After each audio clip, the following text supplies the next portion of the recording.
2023년 1월 15일 일요일 창세기 43장 44장 제목 다른 사람의 소중한 것을 지켜주기 위해 나는 무엇을 할 수 있을까? 인물은 어떻게 했는가? 베냐민 때문에 자기는 없는 자식 취급당했는데도 베냐민을 귀하게 여기는 아버지의 마음을 헤아리고 공감하며 빗나간 자식 사랑이었고 나에게는 상처였다고 하더라도 아버지를 존중하고 보호하려고 자기를 희생했다. 잘못한 것에 대한 죄를 달게 받고자 하는 마음으로 낮아졌다. 마귀는 어떤 존재인가? 남 탓하게 만든다. 아빠가 잘못했으니까 이렇게 된 거지. 내가 아빠한테 잘못 배워서 이렇게 된 거지. 늘 내 잘못의 배후에는 내가 없고 남이 있다. 내가 책임지기에는 나는 너무 소중하다. 나는 결백하다. 나는 억울하다 생각하게 만든다. 나는 어떻게 할 것인가? 어제는 꽤 멀리 구직을 하는 메일을 쓰면서 내가 사는 이 근방으로 메일을 쓰지 않는 나를 보게 되었다. 그 이유는 내가 정말 싫어하는 한 사람이 거기에 있기 때문이었다. 상호 존중이 되지 않는 사람, 자기는 절대 잘못이 없어야 되는 사람, 내가 완벽하기 위해서 다른 사람들은 나에게 맞춰줘야 직성이 풀리는 사람이라고 내가 판단했기 때문에 그 사람하고는 다시 만나고 싶지 않았기 때문이다.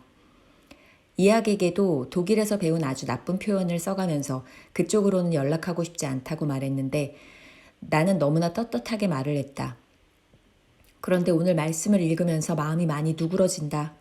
요셉이 베냐민을 보고 덥석 안아주지 못하고 거리를 두며 귀엽구나, 하나님이 복 주시기를 원한다 하는 대목에서 눈물이 났다. 사랑과 사명이라는 것이 그런 것이다. 감정이 있는 사람인데도 어쩔 때는 이렇게 폭포처럼 쏟아져 나오는 눈물을 애써 참으면서 거리를 두어야 할 때가 있다.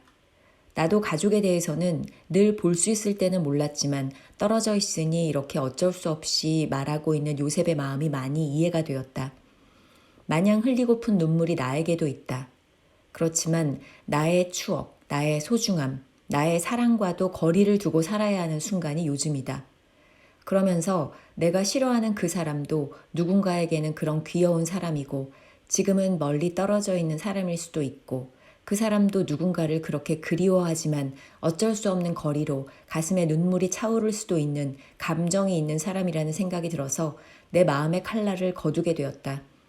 결국 내가 그 사람을 미워함으로 인해 나의 구직 상황이 제한되는 것도 나는 아랑곳하지 않을 만큼 그 사람이 싫었다. 마음껏 미워하고 싶었고 그럴 만한 사람이라고 생각했는데 그러지 말아야겠다. 간직하고 싶은 성경 구절 44장 33절. 그러니 저 아이 대신에 소인을 주인 어린애의 종으로 삼아 여기에 머물러 있게 해주시고 저 아이는 그의 형들과 함께 돌려보내주시기를 바랍니다.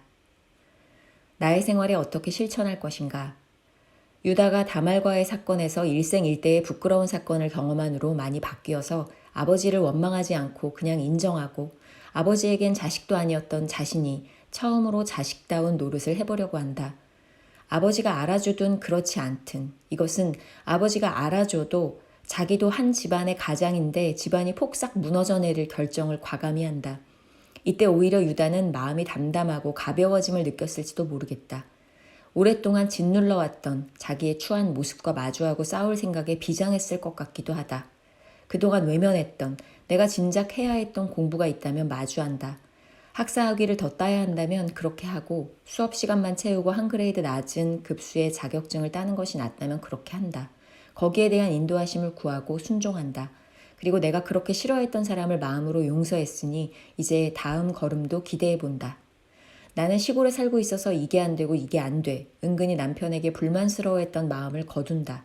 시골에 살고 있어서 누리는 것이 얼마나 많은지 감사만 한다. 기도. 주님, 저에게 말씀해 주셔서 감사합니다. 제가 사람을 미워하면서 제 기준에 의한 핑계를 마음대로 대고 있었음을 회개합니다. 저를 용서해 주세요. 그 사람도 주님께 복받을 귀여운 사람임을 인정합니다. 여러 가지 제약이 저에게 복이 될 줄 믿습니다. 노아가 비둘기를 날려보내는 것 같은 마음으로 저는 매일을 보내고 있습니다. 초록색 가지를 물고 다시 돌아오게 될 때까지 제가 잘 기다리게 해주시고 주님의 인도하심에 맞게 한 걸음 나아가게 해주세요. 그것이 저에게는 어려운 일이고 귀찮고 성가신 일이고 많은 것을 지불해야 하는 일이라고 해도 주님의 일인 것을 제가 알게 되면 기쁘게 순종하고 감당하게 도와주세요. 예수님의 이름으로 기도드립니다. 아멘.